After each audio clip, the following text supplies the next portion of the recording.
Welcome to Solanki education digital. કેમ છો બાળકો? ચાલો આજે આપણે શીખીશું ધોરણ 5 ગુજરાતી સ્વાધ્યાય પોથી પાઠ છે 5મો, ધોયો અને ખાધો. પ્રશ્ન 8. વાક્યમાં શબ્દ અને અર્થ ચકાસો. વાક્ય ખરું છે કે ખોટું તે કહો અને નિશાની કરો. તો પહેલું આપ્યું છે દરજ્જો, તો હોદ્દો. તો કયું વાક્ય આવશે? નર રીછ હવે કુટુંબમાં માંદા રીછ સામે પોતાનો દરજ્જો ઊંચો રાખવા માંગતો હતો. ખરું. આચાર્ય કરતા શિક્ષકનો દરજ્જો ઊંચો છે. ખોટું. ગાળવું, સમય પસાર કરવો. તો આવશે સુરખાબ. માત્ર શિયાળો ગાળવા ગુજરાતમાં આવે છે, છતાંય તે આપણું રાજ્ય પક્ષી છે. તો ખરું. ગમે તે ઋતુ હોય, પાણી તો ગાળીને જ પીવું જોઈએ. ખોટું. લપકવું, ઝડપથી કૂદકો મારવો. તો આખરે બચ્ચાએ લપકીને બાપને 2-3 ઝપાટ મારીને પોતે નાનું હતું ત્યારનો બદલો લીધો. ખરું. કદાવર પહેલવાન જેવો મારા પપ્પા ગુસ્સામાં હતા એટલે હું ખૂણામાં લપકીને બેઠો રહ્યો. ખોટું. ચોથું, ઓસરી જવું, ઓછું થવું. મને રોજ વહેલી સવારે કાકાના ઘરની ઓસરીમાં જઈને જમીન પર બેસી તડકો ખાવાની બહુ મજા પડે છે. ખોટું. જ્યારથી દાદીમાએ વાર્તાઓ વાંચવાનું શરૂ કર્યું છે ત્યારથી તેમનો ટીવી જોવામાં રસ સાવ ઓસરી ગયો છે. ખરું. પ્રશ્ન, કૌંસમાં શબ્દ પસંદ કરીને ખાલી જગ્યા પૂરો. જે સંતાઈને આવતો કે જતો હોય તે લપાતો છુપાતો. એક કરતા વધુ બૂમો પાડ્યા કરવી તે રાડા રાડી. જે શાળાને લગતું હોય તે શાળાકીય. જે કુટુંબને લગતું હોય કૌટુંબિક. જે બધી બાજુ ફેલાયેલું હોય તે ખૂણે ખૂણામાં. કશુંક જોવા સમજવાની ઈચ્છા, દિલચસ્પી. આ વાર્તા તમે જાણતા હશો. તેમાં જે શબ્દ ખૂટે છે તે કૌંસમાંથી શોધીને લખો. વાક્ય મુજબ શબ્દમાં ફેરફાર કરી શકશો. ઊંટ અને શિયાળ શેરડી ખાવા ખેતરમાં ઘૂસ્યા. પછી શિયાળે તમાશો કર્યો કે મારે તો હવે ગીત ગાવું છે. ઊંટે ખૂબ જ સમજાવ્યું, પણ શિયાળે તેની વાતમાં પીછેહટ કરી નહીં. તેની જીદ સામે ઊંટે નમતું જોખી કહ્યું, ભલે, પણ ધીમે ધીમે ગાજે, બાકી તારા ગાવાના અવાજથી ખેડૂત જાગી જશે તો આપણને.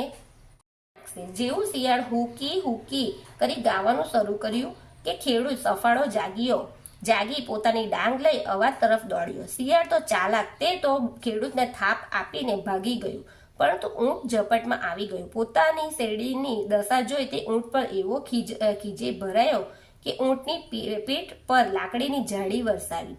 આમ શેરડી ચાખવા ખેતરમાં ઘૂસેલા ઊંટને ખેડૂતે બરાબર મેથી પાક ચખાડ્યો.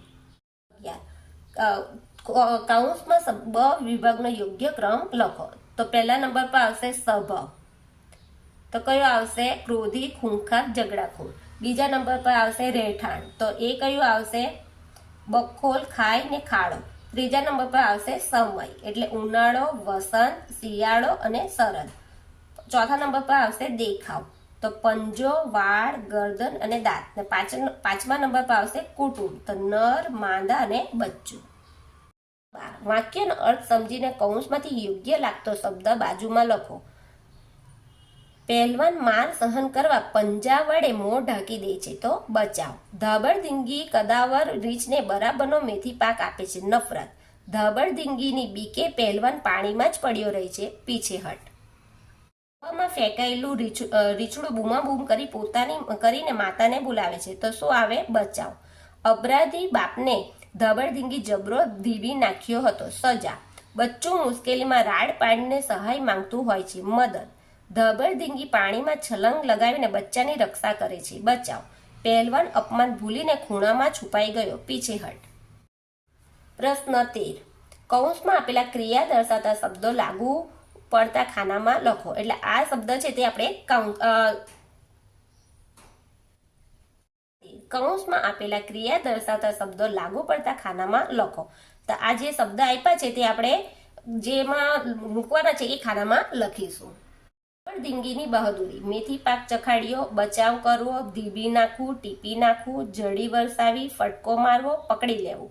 ધાબળધીંગીની સાવચેતી, તો ભેગા સોવું, રહેઠાણ શોધવું, છૂપું રાખવું ને અઘું રાખવું. પહેલવાનની નફરત, ખરાબ નજર, પાણીમાં ડૂબાડવું, અદ્ધર ફેંકવું, જનુની પ્રહાર, રસ્તો રોકવો, તૂટી પડવું, આંટા મારવા, ગુસ્સે કરવો, પંજાથી ફટકારવું. બચ્ચાની નિડરતા, તમાચા મારવા, હિંમતથી ફરવું, સાહસ બતાવવું, બેફિકર રહેવું. પ્રશ્ન 14.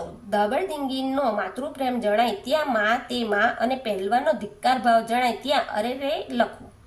પહેલું, પોતાના નવા જન્મેલા બચ્ચા સહેજ પણ ગમતા નહોતા. અરે રે રે. પાણીમાં કૂદીને બચ્ચાને બચાવે છે માં તે માં. બચ્ચાને સાવચેતી માટે સલામત જગ્યા શોધી લે છે માં તે માં. બચ્ચા પર વારંવાર ઘા કરવાનો પ્રયત્ન કરે છે. અરે રે રે. દરેક હુમલાનો જોરદાર જવાબ આપીને બચ્ચાને બચાવી લે છે માં તે માં. બચ્ચાની ચીસ સાંભળતા જ ગુસ્સે ભરાય છે, તેને બરાબરને ટીપી નાખે છે માં તે માં. બચ્ચાની બોચી પકડીને પાણીમાં ઊંડું જગોડે છે. અરે રે રે. બચ્ચાના ઉછેરમાં મશગુલ રહે છે માં તે માં. બખોલમાં જતા બચ્ચાને રોકવાની કોશિશ કરે છે. અરે રે રે. બચ્ચાઓ તરફ ખરાબ નજર નાખનારને સાવધાનીપૂર્વક દૂર રાખે છે માં તે માં. ભારે પંજાનો ફટકો મારીને બચ્ચાને ઊંચે ફેંકી દે છે. અરે રે. ઘટના ક્યારે બને છે તે દર્શાવવા ઋતુનું નામ લખો. પહેલું, ધાબળદિંગી બચ્ચાની કાળજી ઓછી કરે છે. ઉનાળો. જમીનમાં ખાડા ખોદીને મોટે ભાગે આરામ કરે છે. શિયાળો. રીચ કુટુંબ વચ્ચે મતભેદો ઓછા રહે છે. વસંત ઋતુ.